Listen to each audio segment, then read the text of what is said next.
Mas se você chegar no Oriente e dizer assim para alguém: tu tem força de um jumento, tu tem força de um touro, ou de um burro, conforme a expressão, porque tem expressão no vocabulário de língua que é agressiva para uns e não é agressiva para outras. No Oriente é comum essa expressão. Por que ela é comum? Porque o jumento, ele era muito valorizado. Para vocês terem noção, os reis tinham seus bens, na maioria das vezes, condicionados a jumentos. Quando você lê na Bíblia, lá em Jó 42:12, você vai ver que parte da riqueza do maior fazendeiro do Oriente era de 1000 jumentas. Quando você lê em 1 Samuel 9:3, você vai ver que Saul se tornou rei porque correu atrás das jumentas do seu pai. As jumentas, ou os jumentos, era como um carro que estava em evidência na época, porque o jumento servia para de fato tombar a terra para o plantio. O jumento servia para viagens longas de 50 e 40 quilômetros de distância. Diz em Gênesis 49 que José estava no Egito com Jacó, seu pai. Jacó já estava velho e ele resolve, por costume, abençoar todos os seus filhos, os seus 10 filhos e os seus 2 netos, no total de 12 representantes das tribos de Israel. A cada um desses filhos, por ordem cronológica, Jacó começa a abençoar e qualificar com uma bênção similar a um animal ou algum efeito da natureza. No versículo 8, aí começa a melhorar. Ele diz: Judá, teus irmãos te louvarão e se inclinarão diante de ti, serás líder e terás a força de um leão. Em outras versões, de um leãozinho. Quem que a Bíblia chama de leão da tribo de Judá em Apocalipse 5:5? Como é que é o nome dele? A tribo que representa o leão, lê comigo, ela tem uma profecia para o jumento. Desce o versículo. Quando chega no versículo 11, ele diz: o jumento amarrará a videira. Quem é a videira verdadeira? Jesus. O jumento ficará amarrado à videira, e o filho da jumenta terá descendência. O filho da jumenta, a videira mais excelente. Continua na supremacia de Jesus. Aí entra a profecia: e o jumento lavará as suas vestes no sangue das uvas. Uva tem sangue? Não. Que sangue que está falando aqui? Aonde que a gente lava as vestiduras? Em Apocalipse 22, aonde que a Bíblia diz? No sangue do quê? Do Cordeiro. Aí diz quem é o jumento. Olha para o tema e diga assim para ele: você vai saber quem é o jumento agora. Continua a leitura no versículo 14. Issacar é jumento de fortes ossos.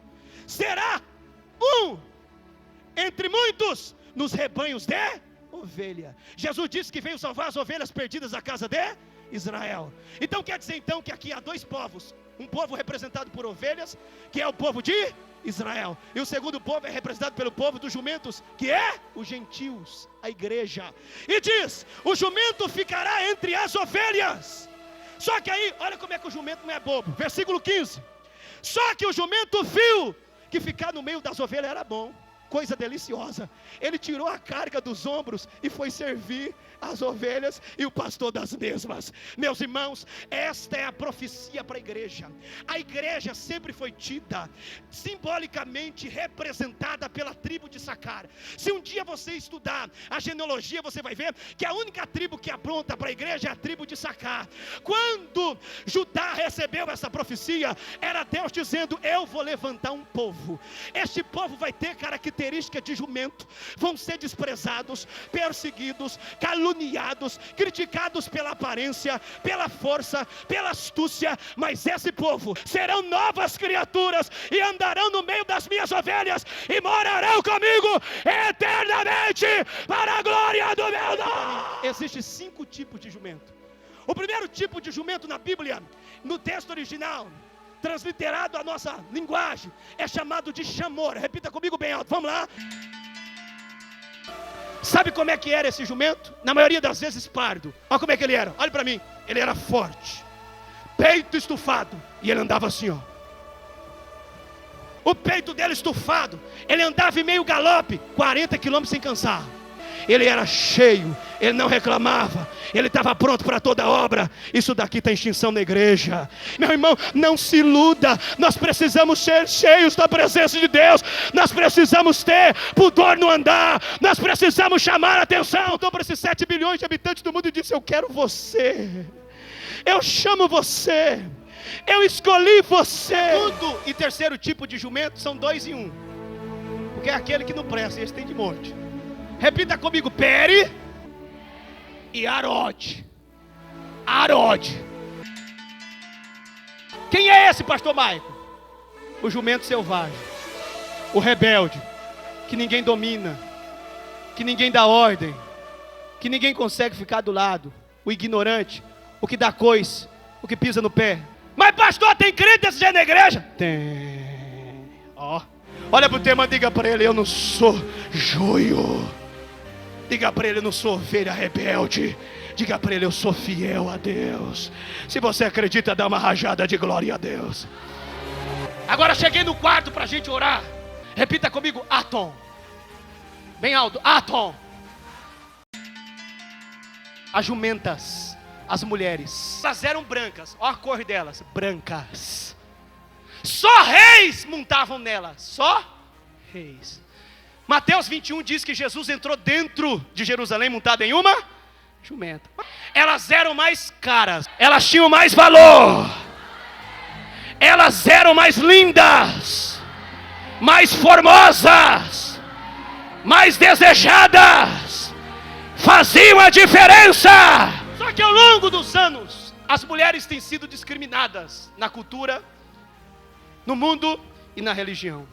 Quem já ouviu falar de Pitágoras, Sócrates, Platão, Aristóteles? Quem já ouviu, diga amém. Você sabe o que Sócrates disse no seu machismo? Que a mulher ficava no meio do caminho entre o homem e o animal. Platão, um ser inferior. Aristóteles diz que os machos eram os dominadores, e as mulheres e os escravos foram criados para serem dominados. Coisa mais forte, tradição judaica.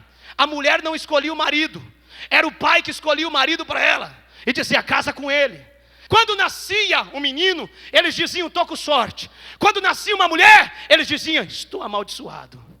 As mulheres sofreram em toda a história de religião, ciência, povos e cultura.